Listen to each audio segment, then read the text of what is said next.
Can eating more hot dogs in a competition help you climb Mount Everest? According to the math, maybe. Today we are cracking the code on one of the most used and most misunderstood concepts in statistics, that is correlation. By the end of this video, you will know why sometimes a correlation score can be a total lie and how certain variables could be sabotaging your business decisions. So grab your coffee and your notebook and let's get started. Hey there data detectives, I'm Shrish and you're watching Learning Puri, where you get tips and tutorials to learn, apply and grow. Correlation versus covariance. At its heart, correlation is just a mutual connection. Think of two friends at a party. When one starts grooving, the other follows suit. That's a bivariate relationship. The flip of this relationship is when one friend is grooving on the dance floor, the other sits and observes silently. In both cases, we can either consider the friends moving in sync or out of sync with each other. But here's something interesting. Just because they are dancing or maybe not dancing together doesn't mean one forced the other to either dance or not dance. So here's the golden rule. Correlation is not causation. And there's more to it later. With this, there are two important things to note.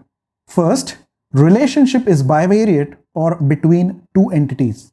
And second, relationships are not causal. It means that one entity may not cause the action of the other entity.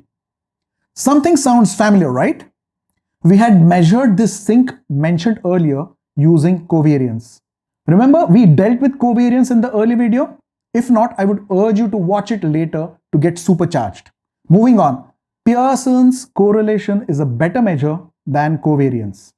Let me explain how.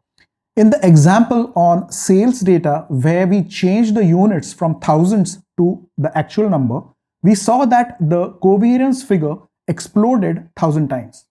That was because covariance is sensitive to scale or magnitude. The superpower of covariance turned out to be its kryptonite. However, we can circumvent this and keep using covariance. Yes, covariance. To fix this issue of scale, we normalize the equation for covariance. Now, we can achieve normalization in several ways. However, in this case, we divide the covariance by the product of standard deviation of each variable like so. If you observe this new equation carefully, this is the same as Pearson's correlation coefficient rho, where rho is the Pearson's correlation coefficient. Cov x, y is the covariance between two variables x and y. Sigma x is the standard deviation of x and sigma y is the standard deviation of y.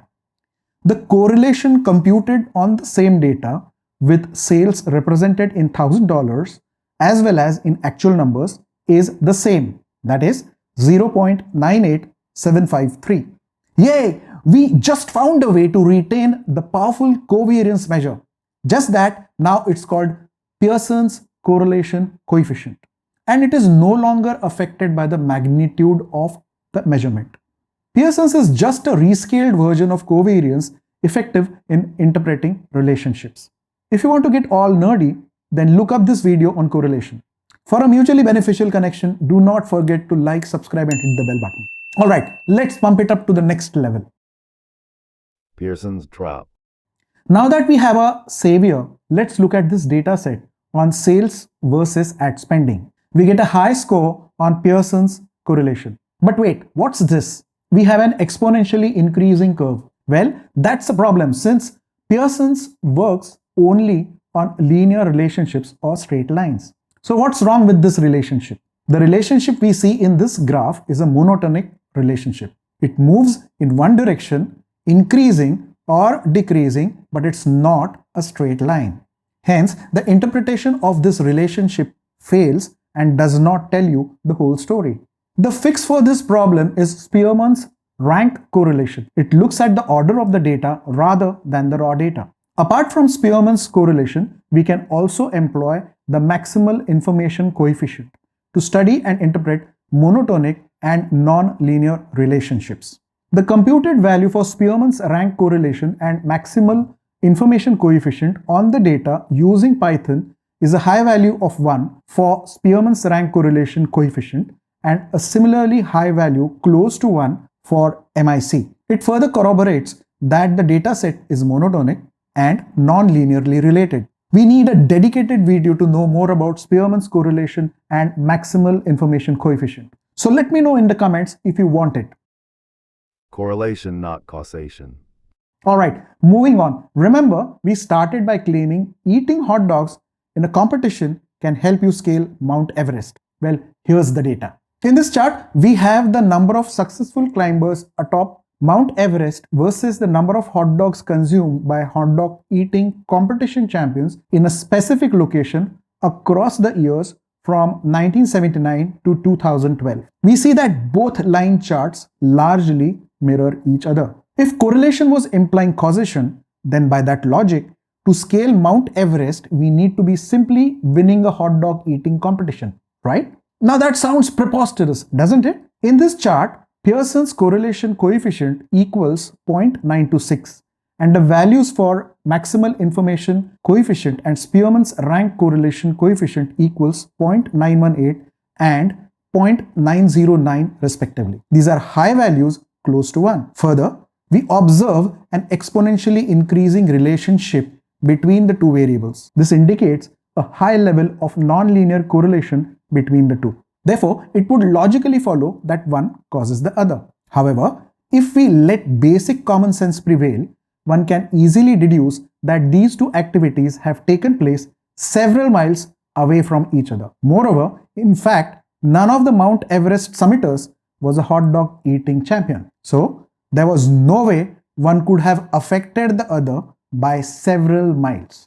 You will find many such examples of such funny and erroneous relationships. However, a close investigation will reveal that none of these relationships contributed even remotely to causing the event. Therefore, banish the idea permanently from your mind that correlation indicates causation. And once you are done and dusted, don't forget to like, subscribe and hit the bell. Mystery of lurking variable. Alright, if the previous case wasn't mysterious enough, this next one will blow your mind away. Imagine you are a logistics manager and you want to reduce costs and optimize profit for your company. From the data collected for the distance traveled on a trip versus the fuel efficiency for that trip, you deduce that longer trips lead to better fuel efficiency. A high correlation coefficient of 0.84 supports this theory. In this chart, we observe a linearly increasing relationship between the distance traveled versus the fuel efficiency obtained. Therefore, we can conclude that long distance trips contribute to high fuel efficiency. Using this data, we can charge lower rates for longer distances proportional to the distance traveled. However, to be sure of this decision, we choose to conduct additional analysis. On closer observation of the chart, we observe something funny happening in the lower left end of the chart. For distances traveled between 100 to 120 kilometers, two distinct clusters emerge. In one cluster, the trucks report higher fuel efficiency, whilst in the second cluster, the trucks report incredibly low fuel efficiency. Now, this is incomprehensible since we have already established a linearly increasing relationship. On preliminary diagnosis, you would surmise that the trucks had developed some engine trouble. However, we know that all the trucks in the fleet are new trucks and well maintained. So, the possibility of engine trouble is negligible. Next, you would suspect foul play by the drivers and initiate further investigation. However, what the manager of this logistics company found enlightened him. He found that the two clusters represented two groups of trucks in the fleet. One group took the highway to the nearby satellite towns. The other group plied only within the city and therefore did not need to use the highway. On conducting an intensive study of the group of trucks traveling within the city, he observed that there was in fact a moderate negative correlation between the distance traveled with respect to fuel efficiency. This finding was contrary to the strong positive correlation obtained on the entire data set. The trucks plying within the city were reporting exceptionally low fuel efficiency owing to the more traffic stops, unlike the trucks plying on the highway. If we had charged a flat out rate based on only traveled distance and the fuel efficiency returned, we would have underpriced the service for intracity travel that was incurring a relatively higher fuel cost, resulting in a loss of revenue. The introduction of another variable, that is, region of travel, in the analysis helped us to charge a bit higher for the trucks plying within the city. This additional variable of region of travel was hidden or lurking within the data till it was investigated. These lurking variables are also called confounding variables for the obvious fact that they tend to confound or confuse the analyst. On exceptionally large data sets, these lurking variables stay hidden and almost never present themselves, often resulting in loss of revenue for the business owner. The phenomena of confounding variables is also called the Simpson's paradox. It can lead to devastating consequences if it is not taken care of during the decision making using correlation. Now you can help your friends to avoid the Simpson's paradox by sharing this video and hitting the like, subscribe and the bell button. Alright, hope you have reached a sufficiently supreme state of enlightenment on the application of correlation in real life situations. Let us remain in this state for a while and do a quick memory reload with a pro tip. There are 5 main things you have got to keep in mind when running correlation on any data set. First, not all data is linear. So correlation is of 2 types, that is linear and non-linear. Second, as a result, you need to use a different correlation coefficient to interpret a different type of relationship. Next, additionally, always plot the data on a graph when interpreting correlation. Then never mistake correlation for causation. And finally, always be aware of the Simpson's paradox when running correlation analysis. Having shared that, I suggest you look up these important videos that you may have missed earlier. Let us catch up in the next video. Till then, stay healthy and stay peaceful. Thanks for watching.